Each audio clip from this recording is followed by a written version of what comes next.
La 5e session extraordinaire de la 15e législature a débuté ce lundi en présence des plus hauts dirigeants du pays ainsi que de plus de 400 députés.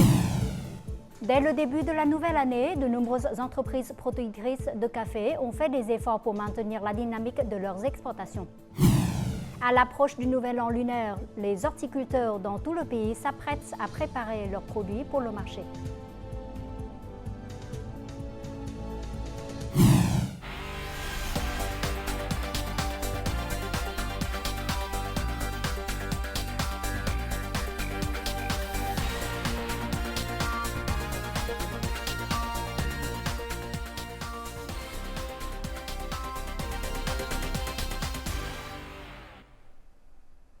Mesdames et messieurs, bonjour, bienvenue au journal francophone. La 5e session extraordinaire de la 15e législature a débuté ce lundi en présence du secrétaire général du Parti communiste vietnamien Nguyễn Phú Trọng, du président de la République Võ Văn Thưởng, du Premier ministre Phạm Minh Chính et du président de l'Assemblée nationale Vương Đình Huệ, ainsi que plus de 400 députés. Dans son discours inaugural, le président de l'organe législatif, Vương Đình Huệ, a évoqué les 4 points clés qui seront examinés et approuvés au cours de cette session extraordinaire. Il s'agit du projet de loi foncière amendé, du projet de loi sur les établissements de crédit amendé, du projet de résolution sur certaines politiques spécifiques pour accélérer la mise en œuvre des programmes nationaux, ainsi que des questions financières et budgétaires importantes et urgentes. Cette 5e session extraordinaire s'achèvera le 18 janvier à Hanoï.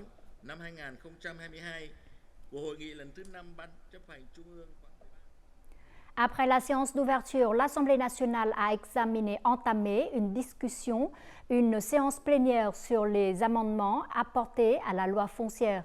Le projet d'amendement de la loi foncière comprend 16 chapitres et 260 articles avec une révision de 18 groupes de contenus liés au droit d'usage des terres, à l'aménagement foncier, à l'impôt foncier, à la récupération des terres ou encore à la mise aux enchères des droits d'usage des terres.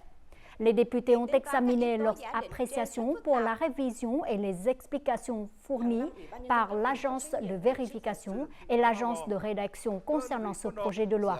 En outre, ils ont suggéré que le comité de rédaction envisage d'incorporer des méthodes d'évaluation foncière dans ce projet de loi. Certains délégués ont également proposé de classer la récupération des terres uniquement pour les projets de logements commerciaux et les projets d'investissement dans la construction de zones urbaine. Selon l'Association vietnamienne des exportateurs et producteurs de fruits de mer FASEP, les exportations de produits de la mer devraient connaître une légère reprise au premier trimestre de cette année. Cela arrive à un moment où l'économie mondiale est toujours confrontée à de nombreuses difficultés et la demande du marché reste incertaine. En conséquence, l'industrie de la pêche s'est fixé un objectif prudent pour 2024 en visant une production totale de produits de la mer de 9,22 millions de tonnes, soit le même que la production réalisée en 2023. En outre, la valeur du chiffre d'affaires à l'exportation devrait atteindre 9,5 milliards de dollars, soit une hausse de 3% par rapport à 2023. En 2023, malgré les nombreuses fluctuations de l'économie mondiale, les principaux produits d'exportation du Vietnam, dont le café, ont obtenu des résultats impressionnants. Les exportations de café du Vietnam en 2023 ont atteint 1,61 million de tonnes et le chiffre d'affaires a augmenté de 3,1% pour atteindre un nouveau record de 4,18 milliards de dollars. Cependant, 2024 devrait être une année pleine de défis qui continuera d'affecter les activités d'import-export du Vietnam. Ainsi, dès le début de la nouvelle année, de nombreuses entreprises productrices de café ont fait des efforts pour maintenir la dynamique de leurs exportations. Les cafés Robusta et Arabica de cette société sont actuellement présents dans plus de 100 pays. Chaque année, elle exporte environ 80 000 tonnes de café, dont 65% sont destinés au marché européen. Depuis fin 2023, elle a signé des contrats d'exportation vers de nouveaux marchés, contribuant à augmenter son chiffre d'affaires. Actuellement, ces commandes sont pleines jusqu'à la fin du premier trimestre 2024. En 2023, nos ventes ont augmenté d'environ 25%. Nous avons développé de nouveaux marchés comme le Moyen-Orient. Traditionnellement, ce marché consomme du thé, mais aujourd'hui, les jeunes boivent beaucoup de café. Récemment, nous avons également étendu notre système de distribution aux États-Unis. Afin de maintenir la dynamique de croissance des exportations, en 2024, l'Association vietnamienne du café et du cacao s'efforcera d'aider davantage d'entreprises à obtenir des certifications de production biologique. La qualité du café vietnamien s'est améliorée. Les producteurs de café sont passés à l'agriculture biologique. Grâce aux produits de café transformés en profondeur et de bonne qualité, les acheteurs du monde entier aiment le café vietnamien. 2024 sera une année difficile pour les entreprises en raison de nombreuses fluctuations de l'économie mondiale. De plus, la réglementation anti-déforestation de l'Union européenne entrera officiellement en vigueur à la fin de cette année. Ce marché interdira l'importation de produits agricoles cultivés sur des terres provenant de la déforestation et provoquant la dégradation des forêts. Cette réglementation aura un impact significatif sur les entreprises de production et d'exportation de café du Vietnam. Lorsque les réglementations anti-déforestation entreront en vigueur, l'industrie du café vietnamienne devra préparer des documents prouvant que l'origine du café n'est pas produite sur des terres déboisées. Cela signifie que si les entreprises ne sont pas prêtes à respecter les réglementations européennes, les importateurs choisiront d'autres fournisseurs. D'un point de vue positif, cela aidera nos entreprises et nos agriculteurs à être plus conscients des problèmes environnementaux et de l'agriculture durable, aidant ainsi nos grains de café à avoir une meilleure qualité et une plus grande valeur sur le marché mondial. Avec une superficie totale de 650 000 hectares, la filière café vise un chiffre d'affaires à l'exportation de 5 milliards de dollars en 2024. Pour maintenir leur position de deuxième fournisseur mondial de café et respecter les réglementations anti-déforestation de l'UE, les entreprises doivent surveiller attentivement les exigences et les demandes du marché. Cela les aidera à accroître leur compétitivité et à restructurer l'industrie vers la transparence, la responsabilité et la durabilité. En plus du café, un autre groupe de produits dont le chiffre d'affaires a atteint un niveau record en 2023 sont les fruits et légumes. Grâce aux signaux positifs du marché, cette année, ce secteur devrait continuer à atteindre de nouveaux records. Dès le début de l'année, les camions transportant des fruits vietnamiens ont la hâte de passer par les portes frontalières du Nord. Reportage réalisé dans la province de Lào Cai. Chaque jour, des conteneurs de durian comme celui-ci arrivent en Chine. Le durian n'est officiellement exporté par la frontière de Kim Thành que depuis plus d'un an. Il a réalisé le plus gros chiffre d'affaires à l'exportation avec 231 millions de dollars, représentant près de 44% du total des exportations de fruits et légumes. Le marché intérieur chinois propose de nombreux produits alimentaires et boissons fabriqués directement à partir de durian. Par conséquent, le durian vietnamien est bien accueilli par le marché et répond à la demande des consommateurs. Outre le durian, d'autres produits agricoles vietnamiens, tels que le fruit du dragon, le litchi et la pastèque, sont également exportés vers la Chine par les portes frontalières de Lào Cai. Pour faciliter les exportations, les douanes de Lào Cai ont établi des canaux d'exportation séparés et réduit les délais de dédouanement pour les produits agricoles vietnamiens. Nous nous concentrons sur les procédures permettant de répondre aux demandes des entreprises exportatrices. Nous avons affecté suffisamment d'agents à différents postes pour réduire le temps de dédouanement. Le service de l'industrie et du commerce de Lào Cai promeut également activement les fruits vietnamiens en Chine. En outre, la signature de nombreux accords de coopération a créé de grandes opportunités pour augmenter le chiffre d'affaires des exportations agricoles du Vietnam. Nous avons déployé des efforts pour promouvoir les fruits de certaines provinces du sud telles que Ben Tre, Long An et Binh Thuan afin de faciliter leur exportation via la frontière de Lào Cai. La province de Lào Cai s'efforce également d'améliorer les infrastructures, d'accroître sa capacité de dédouanement et de réduire les coûts logistiques. Ces efforts visent à positionner la province comme une passerelle efficace entre le Vietnam et la Chine. Au Vietnam, de plus en plus d'investisseurs étrangers s'intéressent aux obligations ESG. Il s'agit d'obligations qui mobilisent des capitaux pour des projets répondant à des normes environnementales et sociales élevées.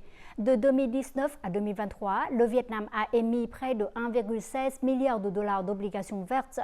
Les obligations vertes constituent une nouvelle approche du financement de projets verts, mais nécessitent également un suivi strict pour garantir leur fiabilité. Par conséquent, le ministère des Finances s'est coordonné avec les agences compétentes pour compléter le cadre juridique des obligations vertes. C'est l'un des investisseurs participants à l'émission d'obligations vertes de 2500 milliards de dong de la banque BIDV en octobre 2023. Selon l'entreprise, la tendance de développement ESG au Vietnam a créé des conditions favorables pour investir dans les obligations vertes. Nous avons réorienté bon nombre de nos investissements vers l'ESG et vers une croissance durable dans plusieurs pays. Nous avons investi 4,3 milliards de dollars en obligations ESG et 2,6 milliards de dollars en obligations vertes.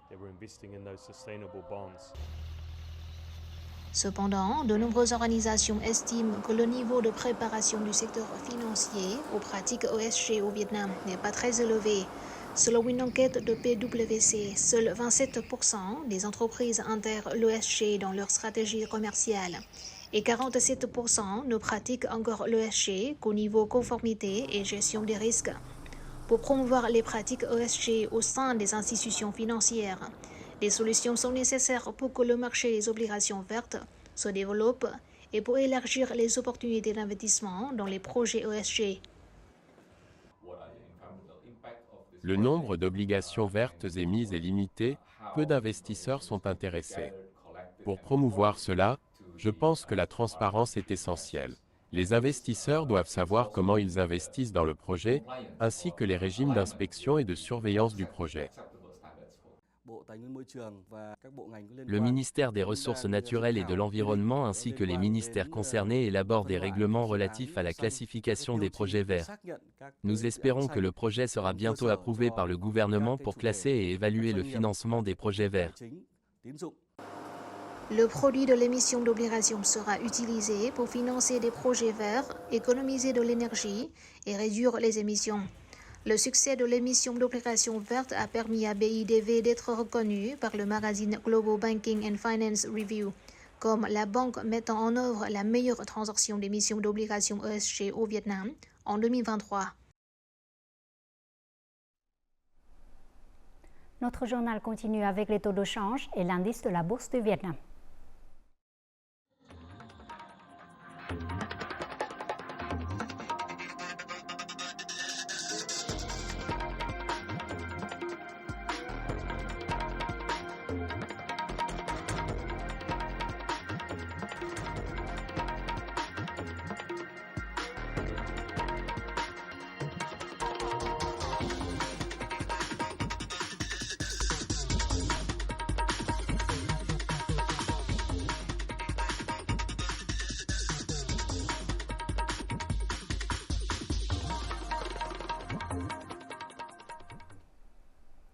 À ce jour, de nombreux vols intérieurs sont complets et les prix des billets d'avion ont considérablement augmenté par rapport aux jours normaux.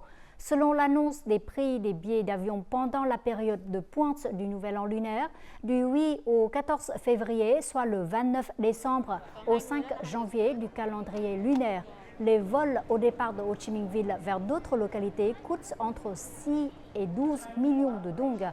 Pour les billets d'avion aller-retour entre Ho Chi Minh Ville et Hanoï, départ le 6 février et retour le 17 février, la fourchette de prix commence à 7 millions de dong. L'autorité de l'aviation du Vietnam a signalé un taux de réservation très élevé pour les compagnies aériennes du 1er au 9 février.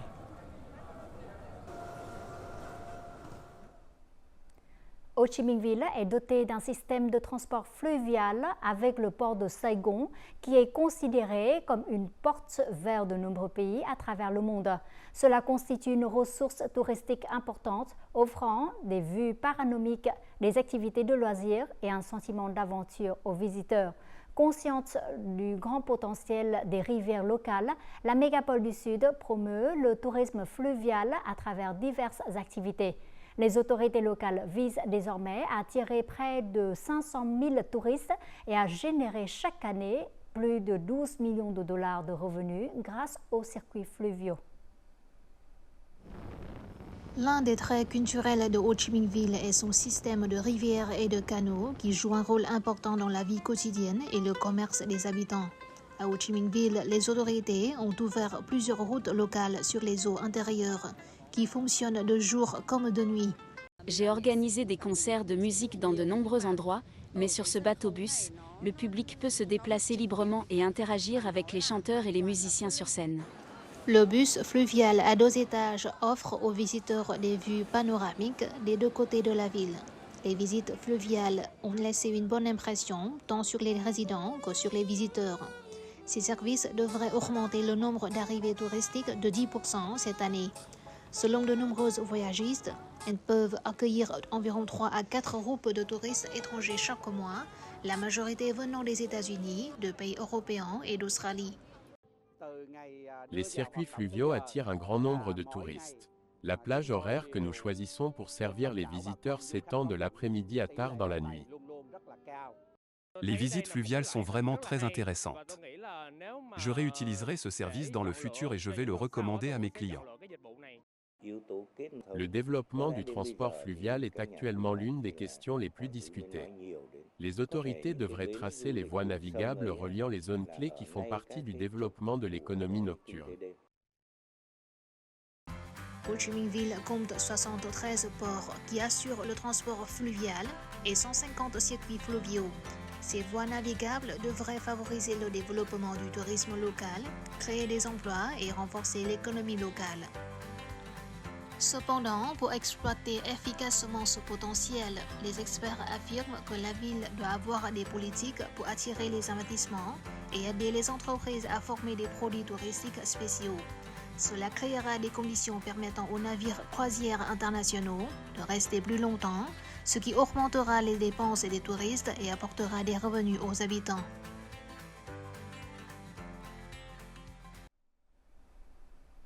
La Confédération provinciale du travail de Khánh Hòa a organisé le marché syndical du TET 2024 sur 5 sites à travers la province.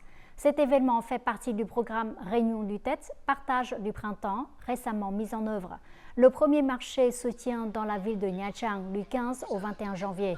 Sur chaque marché, la Confédération provinciale du travail a installé des stands proposant des rabais et des stands à 0 dong où les travailleurs peuvent acheter des produits essentiels du TET. Au total, 15 stands avec rabais et 10 stands à 0 dong seront disponibles. Cette foire syndicale a lieu depuis 10 ans et a aidé les travailleurs en difficulté à célébrer le TET. En outre, la Fédération provinciale du travail de Khánh Hòa a rendu visite aux syndiqués et aux travailleurs confrontés à des difficultés particulières dans toute la province et leur a offert 1000 cadeaux. À l'approche du Nouvel An lunaire, les horticulteurs dans tout le pays s'apprêtent à préparer leurs produits pour le marché. Dans la province de Thừa Thiên Huế, cette année, les floriculteurs ont appliqué des techniques modernes et ont investi dans la construction de maisons en filet, ce qui leur permet d'améliorer la qualité des fleurs et de générer des revenus plus élevés. État de lieu dans le district de Nam Dong. Sur une superficie de plus de 2200 mètres carrés, Huy a investi dans la construction d'une serre en filet et d'un système d'irrigation automatique pour cultiver des orchidées. Son jardin de fleurs fournit une grande variété de fleurs au marché, notamment pour le Nouvel An lunaire.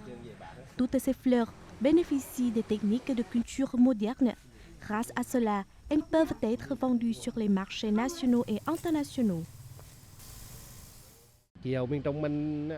Cette année, toutes mes orchidées fleuriront juste à temps pour le thé.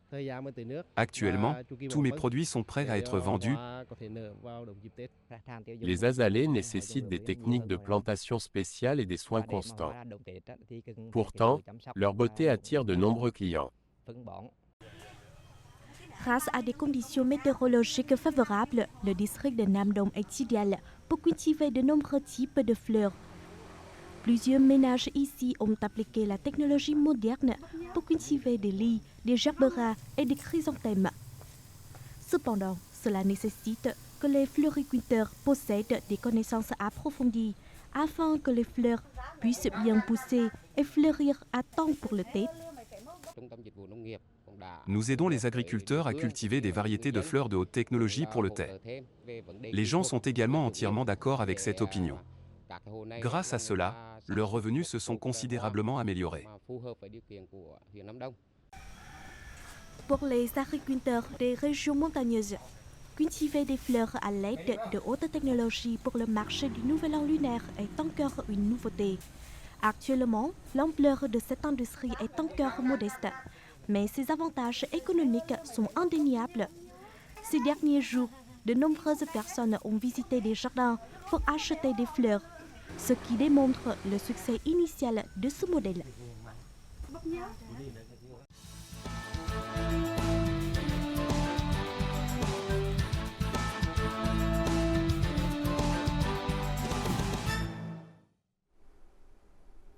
Chaque personne a une façon différente d'explorer le monde. Il y a ceux qui sont attirés par le luxe des belles villes et des modes de vie somptueux, tandis que d'autres choisissent des voyages d'aventure, s'immergeant dans les communautés locales pour découvrir leur culture. Un vlogueur vietnamien a choisi une voie différente pour explorer de nouvelles terres en se rendant dans des pays que peu de gens visitent. En plus de découvrir les cultures de nombreux pays, tout au long de son voyage, dans plus de 172 pays et territoires, il a activement promu l'image du Vietnam. Nous le rencontrons tout de suite. Xin chào các bạn từ thành phố Bukavu của đất nước Cộng hòa Dân chủ Congo. Xin chào các bạn, đằng sau mình là biển Đại Tây Dương, vẫn là thủ đô Kiev của Ukraine. Xin chào tất cả các bạn. Non seulement impressionnant par son nom Lại Người Chân Ichi Fit, la chaîne YouTube de Noah Nguyen a attiré plus de 630 000 abonnés avec des histoires uniques et intéressantes. Ces histoires sont racontées dans un style très simple et plein d'esprit.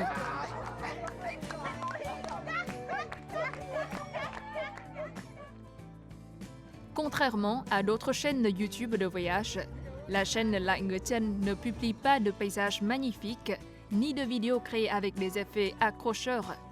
Il s'agit plutôt d'une histoire simple dans des pays lointains et peu connus.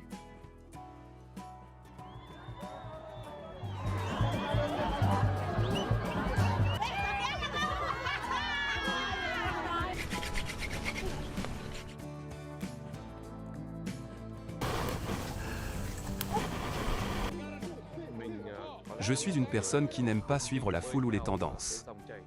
Je veux trouver mon propre chemin en explorant des choses et des endroits uniques où peu de gens vont. En fait, lorsque je me rends dans des régions aussi reculées, je n'ai pas d'autre choix que d'y engager un guide touristique. Parce que la plupart des habitants des tribus isolées ne parlent que leur propre langue. Ici, ils voient rarement des étrangers, il est donc très tabou pour vous de visiter librement leur village et ils considéreront cela comme un empiètement sur leur territoire. J'ai commencé mon voyage pour explorer le monde en 2010, outre le vietnamien, qui est ma langue maternelle, je parle aussi l'anglais, le russe et l'allemand. Je peux également communiquer en français, chinois et polonais. Pour voyager en toute sécurité, nous devons nous préparer soigneusement en termes de connaissances et de santé. Il faut aussi apprendre à travers des livres et des personnes expérimentées. Pour Lại Người Chân, pour conquérir 172 pays, les facteurs les plus importants sont la détermination, la préparation et bien sûr la curiosité.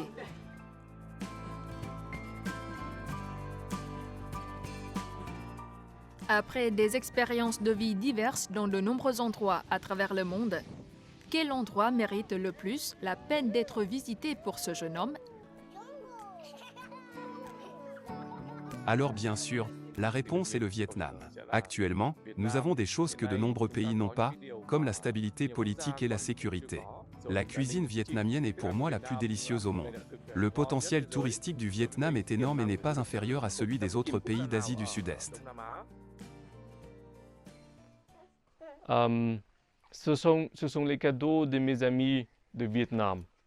Đây là món quà của những người bạn tôi từ Việt Nam mang tặng các bạn, những người nghèo ở Madagascar.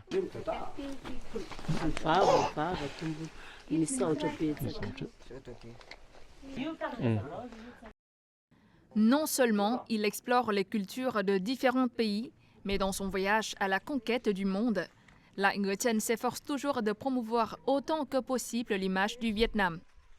Au nom de ses amis vietnamiens, il a donné de l'argent aux pauvres de Madagascar et distribué des bonbons aux enfants de Burundi, un pays classé par le FMI comme le pays le plus pauvre du monde.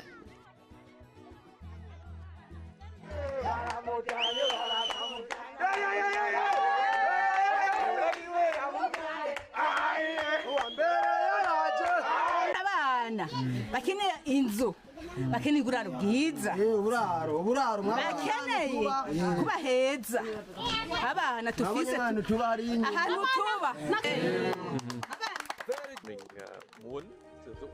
Je veux profiter de mon voyage pour promouvoir un peu l'image du Vietnam et montrer à tout le monde où se trouve le Vietnam et à quoi il ressemble. Un pays magnifique et hospitalier.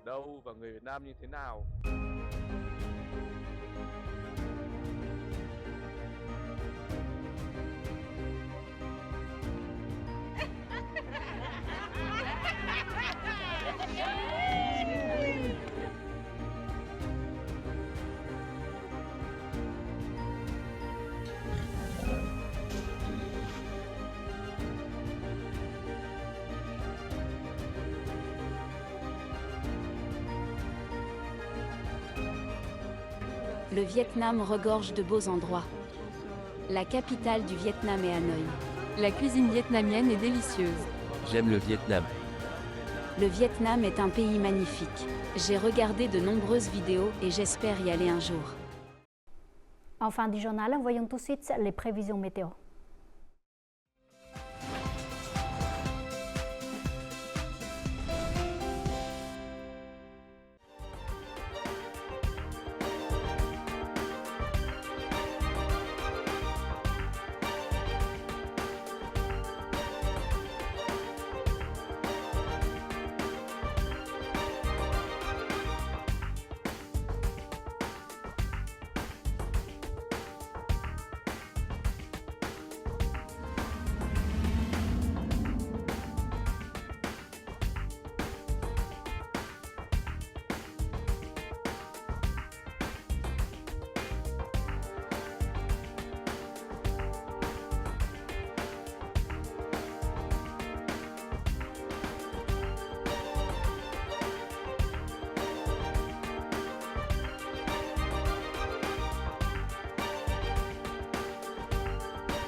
Fin du journal francophone. Merci pour votre attention. Au revoir et à demain.